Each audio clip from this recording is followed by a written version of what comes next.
Well, I got to admit, this is a bit of a unique experience for me, certainly, at least here in Ontario. I'm out here looking at one of the questions that's been asked about here the last probably about 6 weeks since the tassel time was on us. Why is this corn so tall this year? My word, the plants are massive. And what are the reasons why that our crop is taller than average? Well, what I'm done here today, I've come out. This is a nice fertile and loamy ground, and probably some of the nicest dirt in my area. And I'm looking at corn here. I've my measuring stick. It was about the only thing I could find that would give me an idea how tall this corn is. Was our squeegee that we use to wash windows on the second floor of our house. And by extending it out and then using the tape measure to get an idea, this corn literally is 12 feet tall, right to the top of the tassel. I got to put it down in case I break it, which wouldn't go over real well at home. It's 11 feet, even just to the last leaf that emerges out of the stalk. We've got ear height here that's at my cheeks, at my forehead. Granted, I'm not that tall, but still, there's a lot of pressure. A lot of this corn's going to yield pretty well, and there's a certain amount of pressure on these stalks. We don't need a big wind, but assuming that there's no severe wind effects, this corn is going to mature, and I think it's going to perform quite well. It's a 104 maturity, or about 3150 heat units. We talked a little about real quickly maturity in the past, but you can look at this corn here right now. I mean, it's coming along. So I'm not terribly concerned. If September's kind, and it's a lovely morning here today, if September's kind, we're going to have mature corn to work with, whether it's silage or grain corn, once we get in October. And the yield potential, in my view, certainly is going to be there. We've got good plant health. There's no bugs that are bothering it at the moment. And so there's nothing really at the moment that you can point to that's going to hold it back. But let's talk about this height. What's the reason? Everybody understands, and I think you've heard this before, that corn that grows slowly during the vegetative period will, on average, the plant-to-plant competition at over 30,000 plants the acre just causes that plant to have to stretch. Each and every plant has to stretch to try to outdo the one right beside it. These stalk length between the leaves and the inner nose just stretches up a little bit. We're familiar with that in soybeans, how soybeans stretch. Corn kind of does the same thing with the internode lengths between the leaves. But the real contributing factor, aside from lack of moisture stress through late June, through the month of July, first part of August, lack of moisture stress, moderate temperatures. But the other key thing that really drives corn height is daylight hours. And of course, that time of year is when we have the longest daylight hours of the growing season. And you put lots of daylight, moisture, lack of moisture stress, no real growth restrictions that'll hold the plant down, no rootworm problems, root restrictions, and you literally will get a large plant with the genetics that we have available today.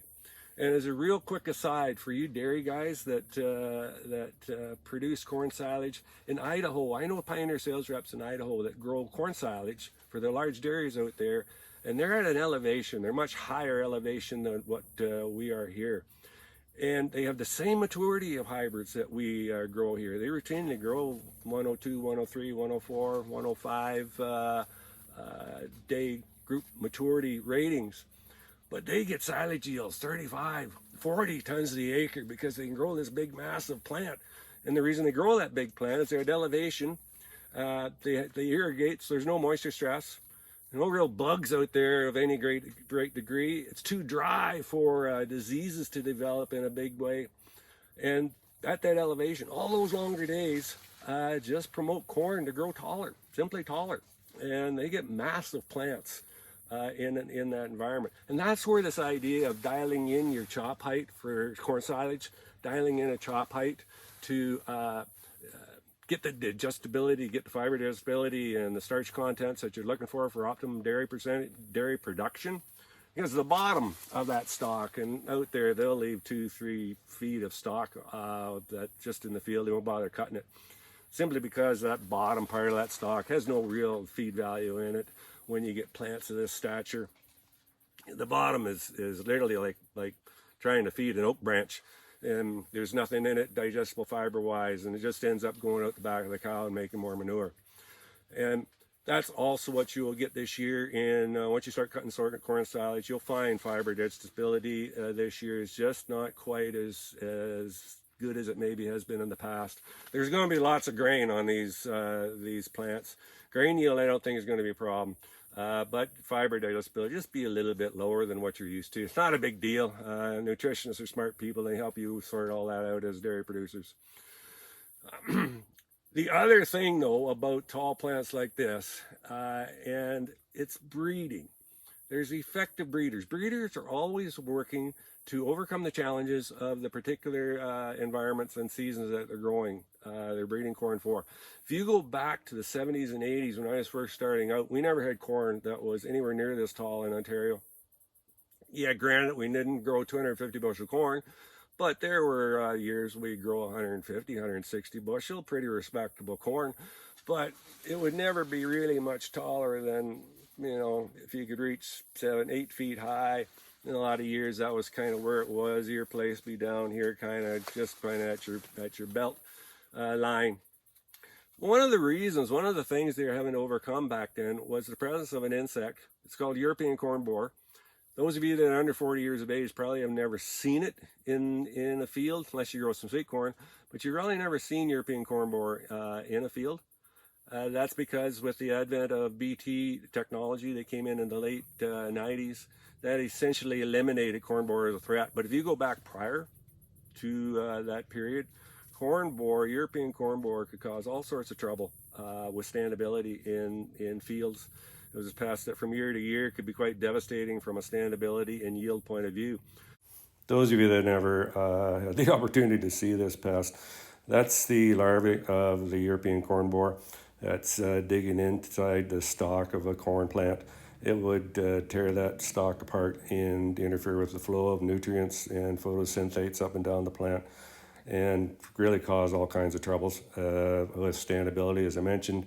And just through that interference of the flow of nutrients, you reduced yield as well. I remember when they would bring a hybrid on back at those days, if it was kind of a taller hybrid than normal, taller than average, and we introduced to us, I usually had the thought that, oh, this hybrid's going to be pretty short-lived. It just simply is too tall. It can't withstand the bug and the disease pressures that we got back then. The most consistent hybrids back in those days were hybrids that were kind of consistently this tall and all had a consistent ear placement. Didn't have that great big plant to have to support. But once that corn borer threat was eliminated, then breeders could literally begin to not worry about that. And they've given us corn hybrids and plants that are just simply massive. And that's what supports as well the 200, 250, 280 bushel yields that come out of the most ideal conditions in the province. You need stature given the current genetics to get that job done. So you put environment and you put genetics together, you will get the type of response that we see this year. What's the future? Well, it's interesting. I think the future is, and we're starting to see a little bit of this happening. We're starting to see it in a few plots, research type plots, where through molecular tracking, molecular genetics, molecular tracing, they can isolate yield genes from structural genes.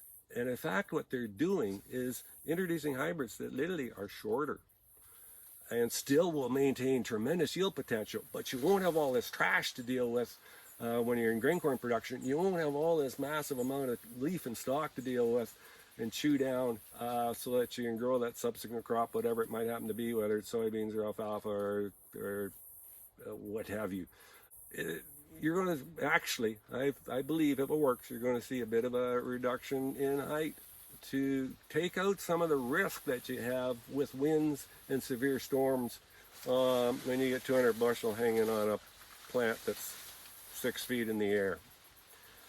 So a little bit of the future. I think it's going to be. Bright. I actually think this year, but to date, looks really good. We got nothing at the moment that we can be too afraid of. Winter needs September to produce this crop, finish it off. That's not unusual. We get Septembers that turn out pretty nice most years, and if this year's the same way, we're going to have a good corn crop. That's it for today. Hope you learned a little bit. We'll be back again real soon.